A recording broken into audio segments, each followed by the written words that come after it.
You're in debt and it feels impossible to get out of. But mate, I was in £26,000 worth of credit card and loan debts, and I did it. No IVAs, no big salary, and I did it using balance transfer credit cards. In this video, I'm going to show you exactly how I used them to become debt-free, how I controlled my spending and my finances, and also the mistakes I made, which ended up costing me a lot of money. A balance transfer credit card is just a normal credit card, but it comes with a temporary offer so that you open an account with them. You can transfer money you owe from other credit cards with high interest rates to your new card and have a period with 0% interest being charged. It's not completely free though. There's usually about a 3 to 5% balance transfer fee, which is just a one-time payment you pay to basically move the money. For example, if your current credit card's interest rate is 25% and your balance is £1,000, over a year you're paying £250 in interest. If you moved all of that balance to a balance transfer card with 12 months at 0%, add on a 3% balance transfer fee, you're going to end up owing a lot less, which is really going to help you pay down your debt as quickly as possible and save you a lot of money.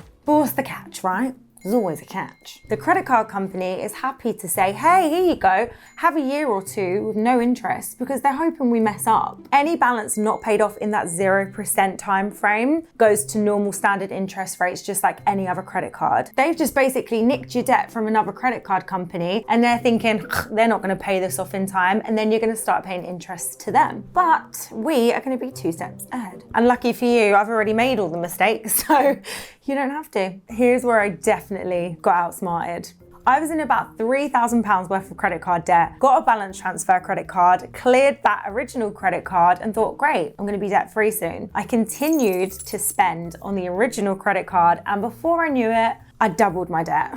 And then again, like the genius I was, I did it all over again. Before I knew it, I was in £26,000 worth of debt, 20k credit cards, 6 grand in loans. I will break down exactly how I use the balance transfer credit cards, but so you don't end up in the exact same position I was in, we need to take control of our finances and we need to understand our debt properly. Step 1, reduce temptations from impulse purchases. The very first thing you're gonna do, and yes, I know this will feel like a personal attack, you're gonna remove your credit card from anywhere you impulse purchase from. I'm talking your Uber Eats, your Amazon, your Apple Wallet. We know spending money on our credit cards feels so easy, and we just think, oh, do you know what? I'm going to pay that off in full when we get paid. We never do. We never do. If I know money's coming out of my actual bank account, it does make me think twice about if I really need to order that pizza. So remove them cars and let's crack on. Step 2, track where your money is actually going. Creating a budget without knowing exactly what you're spending at the moment is a recipe for disaster. If you're anything like me, you probably have no idea. I used to sprinkle a little bit on this card, sprinkle a bit of spending on that card, and I had no idea where most of my money was going or how much debt I was racking up each month. And to take back control, this is what I did. I pulled out every bank statement and credit card statement from the past month. I then wrote down every single transaction. Yes, every coffee, every takeaway, every random Amazon order. Next, I put those transactions into categories. My categories are things like essential bills, travel, clothes, etc. But you can make your categories personal to you. I had no idea that in 1 month I spent £300 on takeaway, and you're probably gonna have some shockers too. But now you're going to be able to see exactly where your money's going, and you're going to be able to see where you are overspending. Step 3, create a budget you'll actually stick to. And I don't mean some overly strict, boring budget that doesn't let you do anything fun. I mean a realistic plan that works for you and your life. You can use any budget template, but I really like this one from Vertex 42. Just head on over to their website, click on budgeting, and then just scroll down is the zero-based budget workshop. I like to use Google Sheets for everything, and then click get the template, and then use this template. The zero-based budgeting workshop is really cool because it makes sure you account for every single penny you have coming in. Of course, customize it and change it to what makes sense to you. This isn't my budget, it's just an example. So you want to put your income in, say that's $2,100 a month, and then for big bills, I think it makes more sense to put in the bills that you have to pay every month. Your rent, your council tax, your gas. So the contracts you're kind of locked into. In your debt section, if you have any loans, there'll be a fixed payment amount, so pop in what your fixed payment amount is each month. And for credit cards, just for now, put what your minimum payments are for those credit cards. You might have a cheeky finance finance with DFS, pop it all in the debts. For small bills, I put things like subscriptions, insurances, anything you can cancel if you needed to. For daily living, I've put things like food shops and household. So is it toiletries we need, or is it cleaning supplies? Budgeting sounds restrictive, but actually it's not. You can put whatever you want on your budget. If you love to get your nails done, your hair done, it's your budget, but you're gonna know that that money has been accounted for, and you're gonna know that you can afford to do those things that you wanna do. And if not, where else can the money come from to pay for that? So many times in my debt journey, I ended up spending money on my credit cards because I hadn't prepared for things that I knew were coming. Christmas comes every year, but somehow it feels like a surprise that we have to pay so much money out. Calculate how many months you have till Christmas, what you want your budget to be, and split it up over all these months. And I want to spend £200 at Christmas. So I know I've got 10 months, for example. I'm going to start putting away £20 a month. When Christmas starts to come, you're going to absolutely love yourself because you've got your spending money there, and you're not going to be stressing closer to the time and spending money on your credit cards. This budget's looking okay. We've got £87 left at the end of the month, but let's have a real look at this. Where else can we cut back? So you might love Netflix, the kids might love Disney. Let's get rid of Paramount. Let's get rid of Now TV. You can watch some ads, okay? So we're gonna change you to the ad account, which I think is $4.99. I have that $4.99 subscription, it's fine. So we've just given ourselves a little bit of extra money, and we have £108.05 left at the end of the month, which we're gonna put towards our debt. Having it at zero is exactly what we want because every single penny has been accounted for. If you've gone through your budget and you've made all possible cuts and you don't have enough to pay your credit card's minimum payments, then it's definitely worth getting some help with this. One incredible place to find help is on the Money Saving Expert website. The link's down below, by the way. It has information on debt charities and debt counselors that may be able to help you. It's still very helpful to do your budget spreadsheet so you can give them a clear breakdown of your financial situation, and they'll probably ask you to do one anyway. Okay, so now we've cut down on a lot of the unnecessary crap we buy. We're gonna have more money to pay off our debt. Just before we tackle that, you need to understand the full picture of your debt. I know how scary it is facing this head on, but burying your head in the sand is not gonna make this go away, and it's gonna get worse. So let's just do it. And here's some honest words of love. Don't be so hard on yourself. We weren't taught this stuff in school. We turned 18 and we're expected to know what we were doing financially, and that's a whole skill. On top of that, credit card companies paid billions in research on how to manipulate us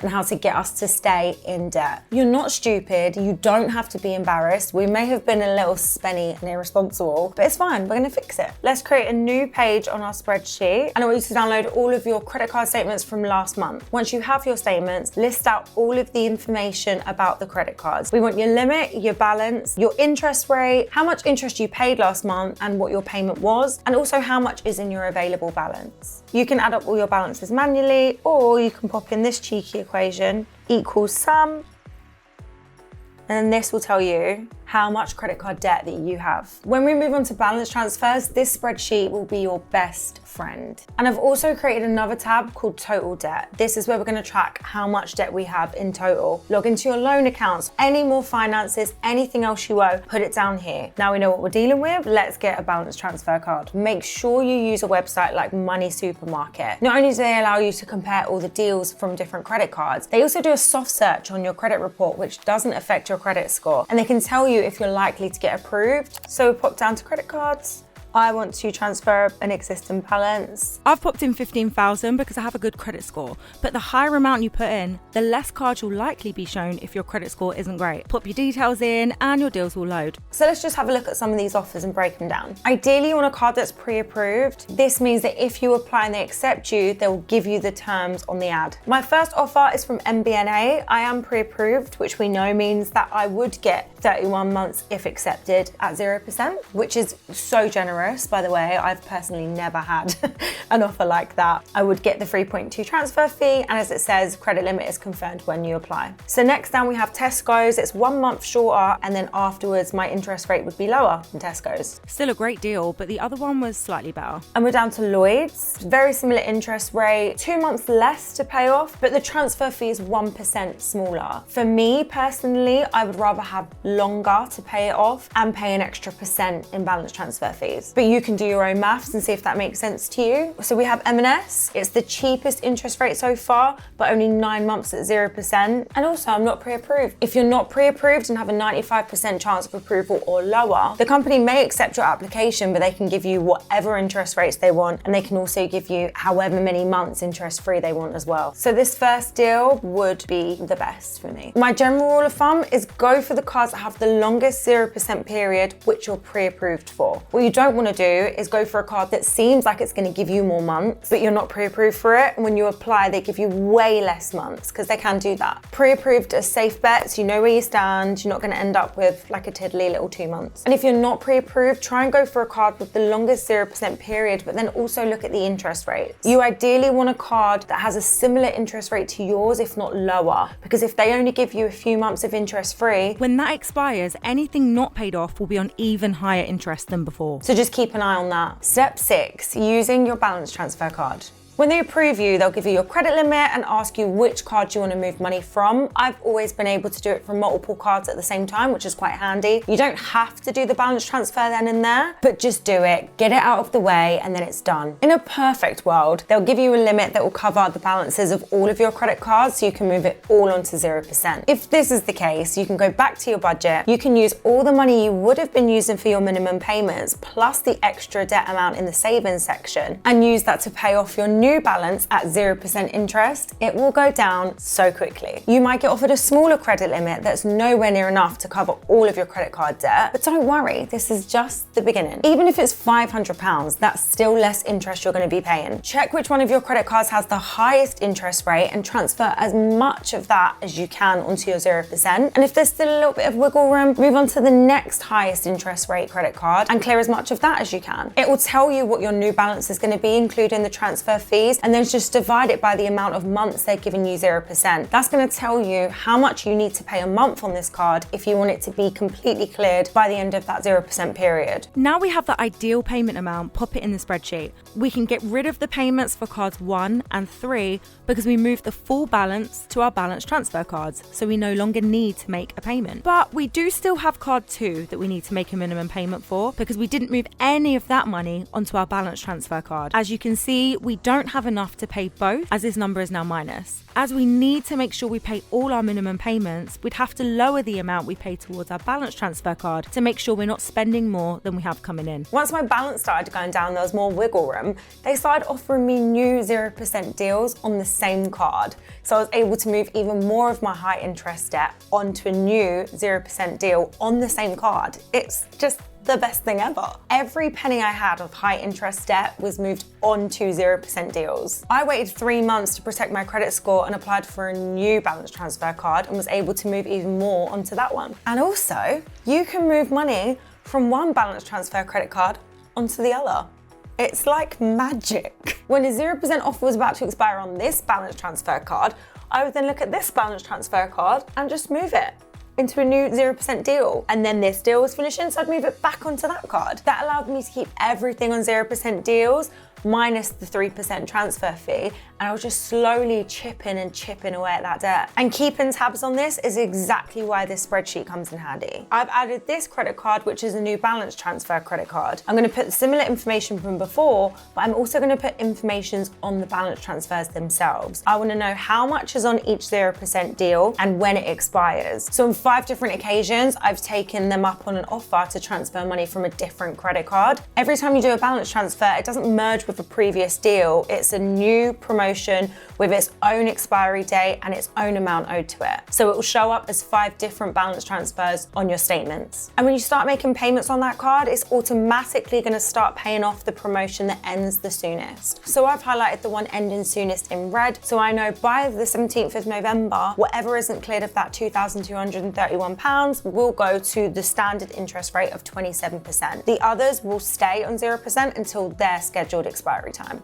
Say I had £1,000 on this promotion and it was going to expire in 5 months. If I'm only paying £100 a month, I know that I'm not going to clear that in 5 months' time. There's going to be £500 that's going to go instantly onto the 27%. I don't want that. So I'm gonna look at my other balance transfer credit cards, see if they've got any balance transfer offers for me available, and then I'm gonna move the remaining balance onto another balance transfer credit card. Once you get into the swing of this, it is actually really fun. I went from debt being this absolute nightmare to this fun game where I feel like I'm playing the system. But listen, here is the golden rule of balance transfer credit cards. Leave them alone. Let them do their job. Do not spend on it and do not miss a payment. If you miss a payment, they can strip that 0% from you and you'll be on the standard interest rate. Don't miss a payment, don't spend on it. Leave it alone. If you can't get a balance transfer credit card, don't panic. It's likely that your credit isn't doing too great. You might have missed some payments or defaulted, so just definitely check your credit score. But if you keep making your payments on time, your credit score is going to build up, and then apply for one a little later. In the meantime, I would focus on paying my minimum payments on my cards with the lowest interest rates, and then pay the minimum plus whatever else you can